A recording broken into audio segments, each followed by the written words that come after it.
তাই কখনো অজুহাত বানাবে না, অন্যদের সুযোগ দেবে না তোমার জীবনটাকে নিয়ন্ত্রণ করার। জ্ঞানী মূর্খকে চিনতে পারে কেননা সে জ্ঞানী। পক্ষান্তরে মূর্খ জ্ঞানীকে চিনতে পারে না, কেননা সে মূর্খ। সবকিছু জেনে ফেলাই জ্ঞান নয়, জ্ঞান হল কি কি এড়িয়ে যেতে হবে বা বর্জন করতে হবে তা জানা। যে বাতাস গাছ উপরে ফেলে, সেই বাতাসেই ঘাসেরা দোলে। বড় হওয়ার দম্ভ কখনো করো না। সুন্দর ও উত্তম দিন তোমার কাছে আসবে না, বরং তোমারই এমন দিনের দিকে অগ্রসর হওয়া উচিত। গতকাল আমি বুদ্ধিমান ছিলাম, তাই পৃথিবীটাকে বদলে দিতে চেয়েছিলাম। কিন্তু আজ আমি জ্ঞানী, তাই নিজেকে বদলে ফেলতে চাই।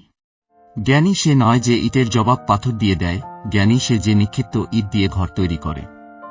নেশা করুন কঠোর পরিশ্রম করার, যাতে আপনার রোগ হয় সাফল্য পাওয়ার। তুমি যদি জীবনে ভিন্ন কিছু করতে চাও, তাহলে কখনোই ভিড়ের অংশীদার হয় না। কারণ ভিড় সাহস দেয়, কিন্তু পরিচয় কেড়ে নেন। সাফল্যের ফসল এমনি এমনি গজায় না, পরিশ্রমের ঘাম দিয়ে চেষ্টার বীজকে জল দিতে হয়। তুমি তোমার গন্তব্য থেকে ততক্ষণ দূরে থাকবে, যতক্ষণ না তার জন্য প্রথম পদক্ষেপ নেবে।